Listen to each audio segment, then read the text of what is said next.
이게 첫 계약서다 하면 저는 무조건 어떤 변호사든 좋으니까 변호사한테 계약서 자문을 맡겨서 가능.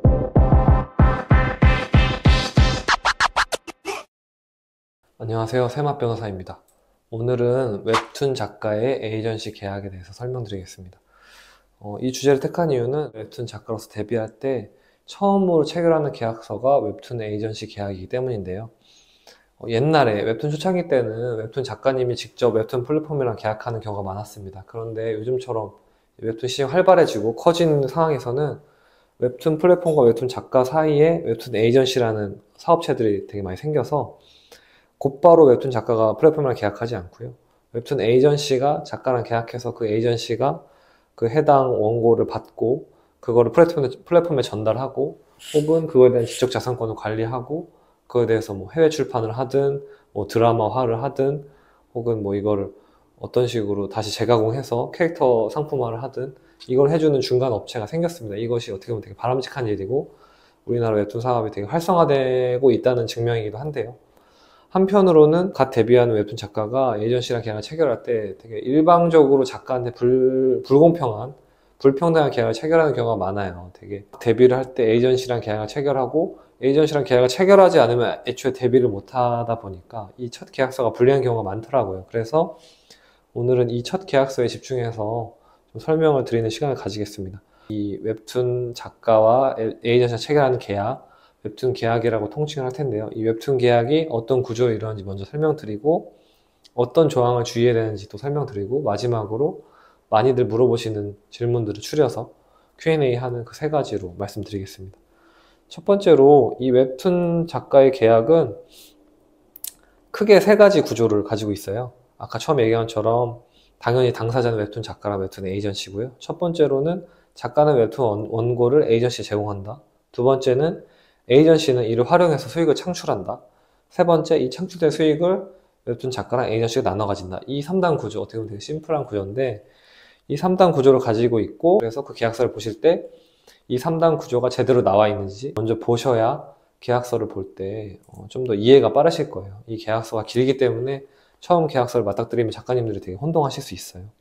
그래서 이 계약서에서 주의해야 될 필수 쟁점 먼저 말씀드리면 이것도 웹툰 작가님들 다 아시겠지만 MG랑 RS라는 개념이 있습니다. MG라는 것은 미니멈 개런티, 최소 수익 보장, 뭐 최소 보장금이라고도 표현하는데 이것은 제가 찾아보니까 옛날 헐리우드 제작 배급사에서 시나리오 작가나 감독한테 주는 개념이었대요. 마찬가지로 웹툰 원고를 구상할 때부터 사실 많은 시간과 비용이 드는데 그 제작비를 전혀 받지 못하고 자신의 시간과 비용을 들이고자 하면 그거 자체가 되게 많은 부담이 됩니다. 그래서 에이전시가 최소 제작비로서 MG를 주는 방식의 계약서가 항상 활발히 진행되고 있고 모든 계약서에는 MG가 있다고 보시면 되는데요. 그 MG랑 RS, 그럼 RS는 무엇이냐? 레버뉴 쉐어라고 해서 말 그대로 수익 배분입니다.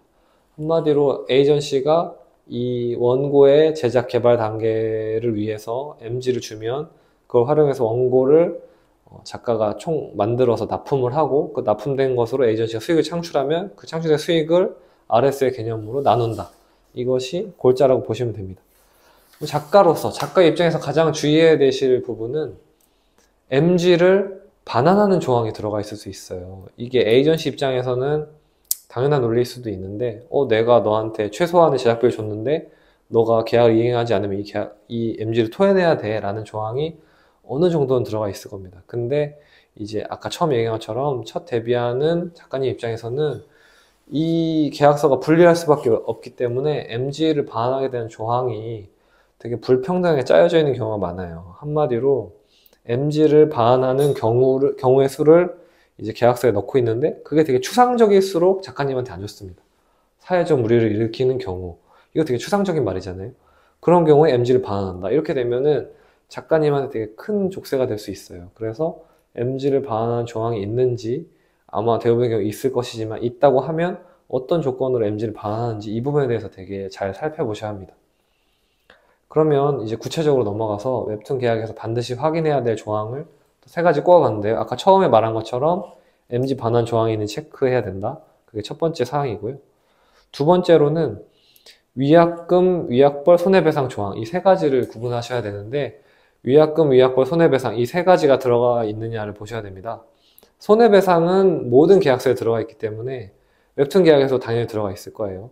그런데 위약금이랑 위약벌은 좀 다릅니다. 위약금이랑 위약벌은 모든 계약서에 다 들어가 있는 것은 아니고 좀 특이한 경우에 들어가 있는데 이거에 대해서 너무 자세하게 설명하면 이 영상이 길어져가지고 간단하게 말씀드리면 위약금은 계약을 불이행할 시에 미리 정한 배상액을 말해요.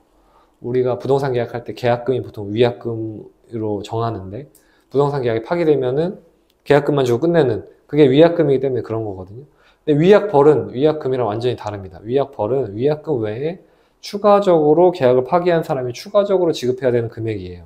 계약을 파기함으로 인해서 어떤 손해가 한쪽한테 발생한 손해가 5천만 원을 칠 때 그거랑 별개로 위약벌이 1억이다 하면은 그거랑 별개로 1억을 배상해야 되고 그럼 총 1억 5천만 원을 배상해야 되는 거예요. 그래서 작가님이 어떤 계약을 제대로 이행하지 못해서 계약을 파기당했을 때 작가님한테 어떤 위약벌을 부과한다? 이런 조항은 무조건 삭제하셔야 됩니다. 그래서 위약벌 이 단어는 꼭 아셔야 되고 이 판례들을 보면 웹툰 작가, 웹툰 계약에 대한 판례들이 그래도 아직 한 4, 5년 전부터 있어왔기 때문에 분쟁이 판례들이 좀 있습니다. 판례들을 보면 불미스러운 사생활이 있는 경우에 계약을 해지하고 손해배상을 청구하면 뭐 이의를 제기할 수 없다. 이런 식으로 되게 불리하게 계약이 정해져 있는 경우가 많아요. 그래서 제가 아까도 강조했지만 추상적인 이유를 가지고 손해배상을 요구하는 작가에게 손해배상을 요구하는 조항은 잘 살펴보셔야 합니다. 이게 어떻게 보면 에이전시 입장에서도 이런 걸 넣은 이유는 있어요. 아무래도 웹툰 이 시장 자체가 작가님들이 여자인 경우가 많고요. 독자는 뭐 남자 여자 되게 많은데 어떤 만화는 남자만 보는 당연히 웹툰이 있고 여자가 좋아하는 웹툰이 있겠죠. 근데 이런 상황에서 뭐 불과 2, 3년 전만 해도 뭐 여혐 이슈라든지 이 남녀 간의 갈등을 촉발시키는 되게 이슈들이 많았단 말이에요. 그래서 뭐 손모양을 몰래 넣는다든지 그런 식으로 여성 작가가 넣었을 때 근데 그 만화가 남자들이 주로 보는 만화다? 그럼 되게 많은 남성 독자들이 뭐 불매 운동을 한다든지 환불해달라고 플랫폼에 요청한다든지 그런 경우에 플랫폼이랑 에이전시가 되게 난처한 경우가 많았어요. 그러다 보니까 이제 에이전시 입장에서는 작가랑 계약을 체결할 때 그런 조항을 항상 넣더라고요. 아까 말한 것처럼 뭐 불미스러운 사생활, 사회적 물의를 일으키듯이 이게 어떻게 보면 그걸 딱 명확하게 찝을 수 없기 때문에 넣는 조항인데 그렇다 하더라도 에이전시 입장을 아무리 이해한다 하더라도 추상적인 조항을 넣는 것은 경계하셔야 되고 이 부분은 수정을 요구하셔야 됩니다. 세 번째로는 이것은 일반적인 계약서에 꼭 들어가는 내용이고 일반적인 계약서 검토할 때 꼭 검토해야 되는 내용이에요. 저도 많은 계약서를 검토하지만 계약서를 검토할 때 제일 중요하게 보는 것은 계약 해지에 대한 조항입니다. 어떤 경우에 계약이 해제되고 어떤 경우에 해지되고 어떤 경우에 계약이 종료되느냐 뭐 기간을 정해서 이 기간이 끝나면 계약이 종료된다 이런 계약서도 많고요. 그러니까 모든 계약은 당연한 말이지만 계약을 체결할 때는 사이가 좋아요. 근데 계약이 잘 어그러지거나 사이가 나빠질 때를 위해서 만들어 놓은 게 계약서거든요. 사이가 계속 좋아질 것이라면 계약서 쓸 필요가 없어요. 그렇기 때문에 계약서에서 제일 중요한 거는 서로 사이가 안 좋을 때 어떻게 분쟁을 조정하느냐. 그것이 바로 계약 해지에 대한 조항이고 계약 종료에 대한 조건이기 때문에 이 조항은 당연히 철저하게 검토하셔야 되고 이 부분에 대해서는 변호사의 검토를 꼭 받으시는 게 좋습니다. 웹툰 계약 같은 경우는 서로 간에 계약이 종료돼도 이 원고 실제로 발행했던 출판물이나 이 웹툰 플랫폼에 연재한 이 웹툰을 어떻게 할 것이냐, 이 저작물을 어떻게 처리할 것이냐에 대한 이슈가 있기 때문에 계약이 원만하게 종료되더라도 이 저작물의 저작권을 누가 가질 것이냐에 대한 조항도 꼭 들어가 있어야 되고 그거에 대해서 내 권리가 침해되는 것은 아닌지 자세히 보셔야 됩니다. 가장 궁금해할 만한 질문들을 좀 추려서 Q&A를 꼽아봤는데요. 첫 번째로 많이들 물어보시는 게 모든 웹툰 작가가 에이전시랑 계약해야 하느냐? 아까 처음 얘기한 것처럼 꼭 그렇지는 않습니다. 하지만 요즘에 데뷔하는, 요즘에 첫 계약하는 작가님들일수록 에이전시랑 계약해야 웹툰 연재를 할 수 있는 경우가 많을 거예요.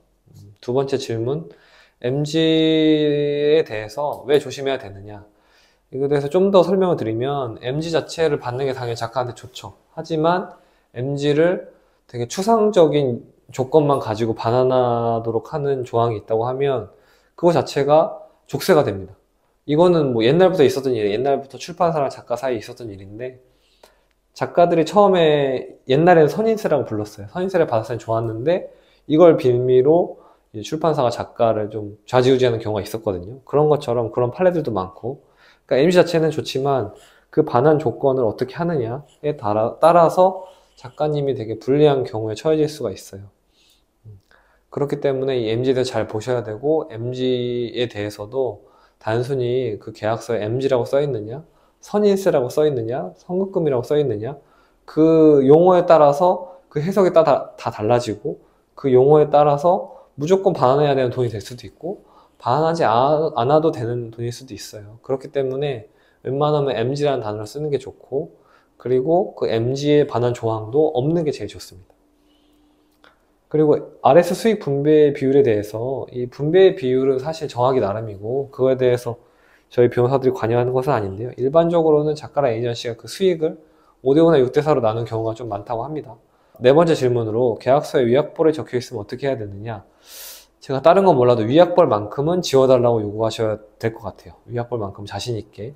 당연히 변호사를 통해서 자문을 받아서 우리 변호사가 이 위약벌은 지우라고 한다라고 얘기하시는 것도 방법인데, 변호사를 선임하지 않는다 하더라도 위약벌은 꼭 지워달라고 얘기하시는 게 좋습니다. 다섯 번째, 계약 해지 후에도 작품의 저작권이 에이전시에 남느냐. 이건 역시 계약서에 따라 달라요. 그렇기 때문에 계약이 무사히 잘 종료되고 연재 기간이 종료된다 하더라도 그 저작권을 누가 가지느냐, 이거에 대해서도 명확하게 규정해 두시는 게 좋습니다. 여섯 번째, 계약서를 미리 변호사한테 검토를 맡기면 비용이 많이 들지 않느냐. 제가 유튜브 내에서 비용이 얼마가 든다라고 말씀드릴 수는 없고, 그게 계약서에 따라 다르기 때문에 딱 명확히 얼마다라고 말씀드릴 수는 없어요. 하지만 작가님들이 받는 원고료에 비해서는 절대 큰 비용은 아니고요.